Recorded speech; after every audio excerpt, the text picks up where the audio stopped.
Lúc mình đi du học ở Đức, lớp của mình bao gồm các bạn sinh viên đến từ nhiều quốc gia khác nhau. Có một lần đi trên xe buýt thì một bạn người Mỹ đến bắt chuyện với mình và hỏi buổi tối hôm đó mình có tham dự tiệc sinh viên hay không. Thì mình trả lời là có. Bạn nói là bạn sẽ nhắn mình và hẹn nhau ở ký túc xá để hai đứa cùng đi chung. Sau khi bước xuống xe buýt thì mình mới nhớ ra là bạn đâu có biết số điện thoại của mình đâu, làm sao mà nhắn tin được. Thì kết quả của câu chuyện này ra sao thì bạn sẽ biết ở cuối video. Vì hồi đó là sinh viên nên phương tiện di chuyển chủ yếu của mình là xe bus, và có rất nhiều các bạn sinh viên từ các quốc gia khác nhau đến để bắt chuyện với mình. Thì riêng có một lý thuyết mình đã đặt ra và kiểm chứng, đó là 99,99% người Đức sẽ không có mở đầu câu chuyện. Thì mọi người thường nghĩ rằng là người Đức rất là khó gần và lạnh lùng. Vậy thì điều này có đúng không? Trong video của này mình muốn chia sẻ kinh nghiệm của mình và gợi ý một vài cách để các bạn có thể tương tác với người Đức. Nếu các bạn hỏi mình là người Đức có thật sự khó gần và lạnh lùng hay không, thì câu trả lời của mình sẽ là người Đức không có lạnh lùng, họ chỉ khó gần thôi. Giỡn á. Đối với mình thì người Đức không phải là không thân thiện, nhưng mà cách giao tiếp của họ thì khác. Điều đầu tiên đó là small talk. Đối với rất nhiều nền văn hóa, small talk là một điều rất là phổ biến. Mọi người có thể bắt đầu nói chuyện với người lạ. Nhưng ở Đức thì điều này ít phổ biến hơn, và người Đức thường có xu hướng đi thẳng vào vấn đề. Hồi mình đi thực tập, mỗi lần có chuyện cần bàn với đồng nghiệp người Tây Ban Nha, đồng nghiệp người Mỹ, thì mở đầu cuộc trò chuyện luôn là cuối tuần làm gì, có gì vui không? Thì mọi người rất là cởi mở và chia sẻ là cuối tuần họ đi đây, họ đi đó, họ làm này, họ làm kia. Và sau đó thì cuộc trò chuyện mới dần dần chuyển qua công việc. Lúc mình nói chuyện với một chú người Đức thì mình cũng hỏi là sau giờ làm thì chú thường dành thời gian vào việc gì. Thì chú trả lời là chú đi tập gym. Thì mình đang tính hỏi câu hỏi tiếp theo thì chú mới nói là nhưng mà thì cái cuộc trò chuyện ngày hôm nay không phải về sở thích hay là gym, thì muốn hỏi về feedback về cái proposal mà Thi tạo đúng không? Thì feedback của chú là như vậy, feedback A, B, C, D. Lúc mới nghe xong thì mình cũng cảm thấy bị ngợp. Nhưng mà đó là cách người Đức làm việc hiệu quả và rõ ràng. Đối với người Đức, direct and straight to the point.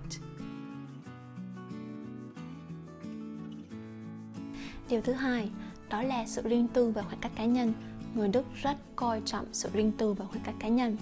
Và điều này đôi khi có thể bị hiểu nhầm thành lạnh lùng. Nhưng mà nếu bạn hiểu điều này rồi thì mọi thứ sẽ có vẻ hợp lý hơn. Sự riêng tư này được thể hiện rất rõ ở việc chụp ảnh và quay phim. Thì mỗi lần mà hình chụp chung với đồng nghiệp người Đức thì tất cả những hình ảnh này đều được giữ để làm kỷ niệm cá nhân thôi. Team của mình thì thường có team building. Thì trong team building, tại vì mọi người chơi rất là nhiều game khác nhau, thì thường có là chụp ảnh và quay phim. Thì có một lần công ty của mình có làm year end video, thì cô trưởng phòng của mình mới hỏi ý kiến của tất cả đồng nghiệp trong nhóm là mình có thể chia sẻ thông tin này cho toàn bộ công ty được hay không. Thì có một chú người Đức thì chú không muốn chia sẻ thông tin hay là hình ảnh hay là video của chú cho người khác. Thì mình là người ngồi lọc tất cả những hình ảnh mà có chú bỏ ra một bên và chỉ gửi cho công ty những hình ảnh mà đã được. Thì tùy theo quan điểm của từng người, có người thì nói là chú khá là khó tính, nhưng mà mình thấy mình nên tôn trọng quan điểm cá nhân của từng người. Ví dụ thứ hai đó là về khoảng cách cá nhân. Thì tầm khoảng 1 hay 2 tháng trước thì mình có tham gia communication training của công ty. Thì trong communication training đó thì có một người trainer, cô là người Đức. Thì cô mới nói là tại vì cô không biết mình là ai hết, nên cô sẽ giữ một khoảng cách khá là xa đối với mình, đó là chắc hơn 1 mét.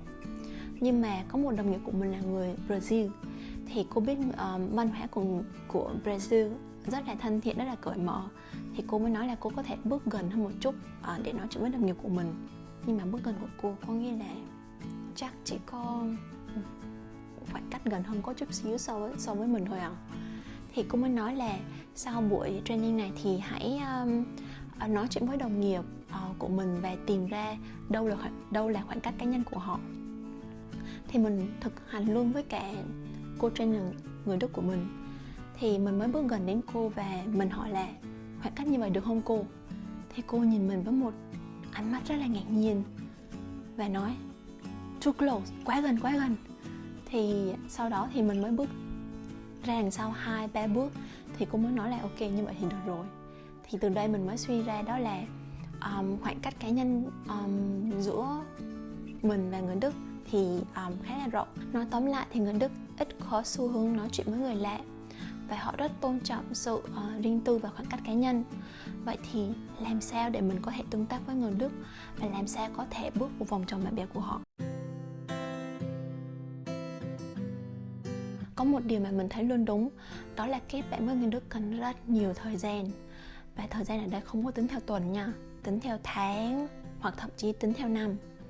Nhưng mà một khi người Đức đã coi bạn là bạn rồi thì thường tình bạn này rất là bền chặt và dài lâu. Đối với mình thì định nghĩa về tình bạn thì khác nhau đối với mỗi người. Nên thay vì nói là làm sao để kết bạn với người Đức thì mình sẽ hướng dẫn các bạn cách để tương tác với người Đức. Thì ở dưới đây là một vài cách mà mình sử dụng để tương tác với người Đức. Thì những cái cách này thì mình đã tham khảo và hỏi ý kiến qua giáo viên tiếng Đức của mình cũng như là người quen và đồng nghiệp người Đức của mình. Tip đầu tiên, chân thành và chủ động mở đầu cuộc trò chuyện và bắt đầu từ những điều nhỏ nhặt nhất. Trước tiên, bạn hãy chủ động mở đầu cuộc trò chuyện. Đồng nghiệp của Đức của mình thường nói là có khi tại vì người Đức thường đi chung với nhau theo nhóm nên người ngoài nhìn vô thường thấy họ khó gần. Nhưng một khi bạn đã bắt đầu chủ động đến và nói chuyện với họ thì đa phần người Đức đều cởi mở và nói chuyện với bạn. Và lúc mở đầu cuộc trò chuyện thì tránh những câu hỏi cá nhân nha. Những câu hỏi như là tuổi tác, gia đình, ngay cả câu hỏi là bạn sống ở thành phố nào thì mình rất là cân nhắc khi hỏi những câu hỏi như vậy. Bí kíp của mình chia sẻ về bản thân bạn và nước Đức. Ví dụ như là bạn có thể hỏi đồng nghiệp hoặc là bạn cùng lớp người Đức là bạn muốn đi du lịch ở Đức thì đâu là những thành phố mà bạn nên đi, hoặc là kinh nghiệm để du lịch nước Đức là như thế nào. Và nếu bạn đang bắt đầu học tiếng Đức thì bạn có thể hỏi họ là bạn phát âm từ tiếng Đức này có đúng hay không. Thì người Đức luôn luôn sẵn sàng giúp và hỗ trợ bạn nha. Nếu bạn gặp người Đức ở một sự kiện thì hãy bắt đầu bằng chủ đề đó. Ví dụ như là đợt vừa rồi thì mình có đi Music Festival, thì bên cạnh lều của mình có 2 bạn người Đức. Thì mình bắt đầu hỏi là đây là lần thứ mấy bạn đến sự kiện như thế này rồi. Thì ngoài Music Festival này thì còn có Music Festival nào mà bạn đã từng đi hay không? Thì hoặc là hôm nay thì bạn muốn hai bạn đó muốn xem những ban nhạc hay là ca sĩ nào. Thì các bạn rất là cởi mở để trả lời những câu hỏi như vậy. Thì các bạn cũng hỏi mình đó là mình muốn xem ban nhạc hay là ca sĩ nào ở trong buổi sự kiện này. Thì mình mới trả lời là mình muốn xem Ed Sheeran. Thì hai bạn người Đức rất là tò mò và hỏi Ed Sheeran và có ai khác nữa không? Thì mình mới trả lời là thật ra là mình không biết ai ngoài Ed Sheeran hết đó. Thì lúc đó thì các bạn mới chia sẻ với mình là ok, có những cái ban nhạc như thế vậy, họ nổi tiếng về những bài hát như thế vậy thì mình có thể tham khảo. Tip của mình, người Đức thường trân trọng các mối quan hệ ổn định và đáng tin cậy, và họ sẽ nhận ra nếu như mà ai đó không có thật lòng.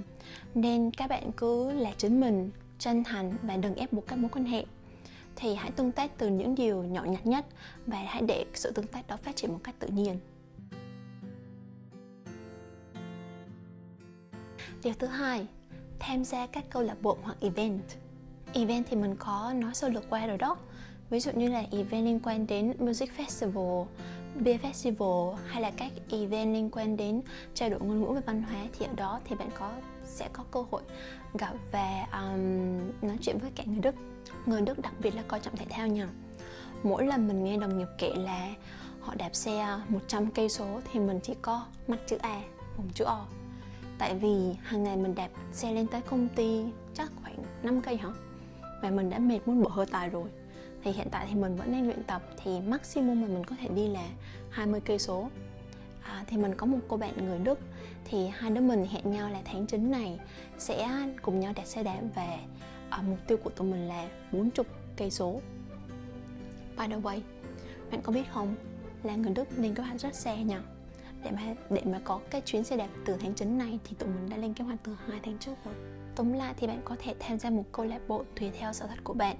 Có thể là chơi thể thao, chơi đá banh, hoặc là câu lạc bộ ngôn ngữ, thì từ đây bạn có thể phát triển các mối quan hệ vì bạn có thể tìm được những người có chung sở thích với bạn. Nếu các bạn hỏi mình có sống được ở Đức nếu mà chỉ biết tiếng Anh hay không, thì câu trả lời là có. Nhưng nếu để bạn thực sự hòa nhập với văn hóa ở Đức và để có thể bước vô circle bạn bè của người Đức thì bạn học tiếng Đức nha. Lúc mình mới join team thì team của mình có 3 người Đức. Thì mỗi lần mà meeting thì đồng nghiệp của mình thường hỏi là team muốn meeting bằng tiếng Đức hay là tiếng Anh. Thì mình thường trả lời là mình muốn học hỏi và phát triển tiếng Đức nên mình muốn meeting bằng tiếng Đức.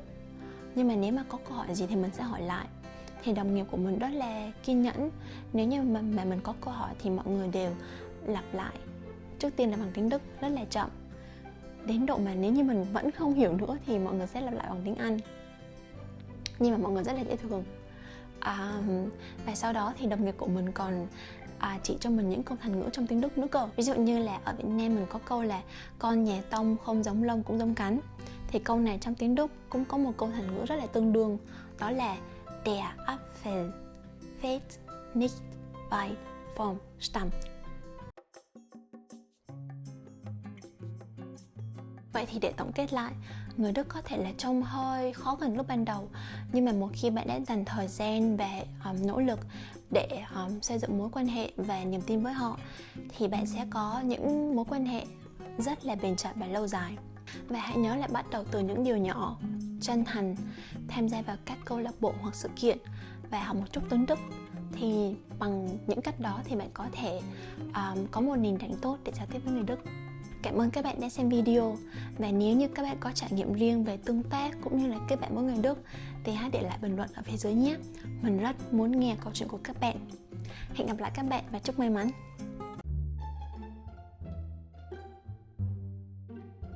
Bạn có nhớ bạn người Mỹ ở phần đầu video nói là sẽ nhắn tin cho mình rồi chờ ký túc xá để hai đứa đi chung không?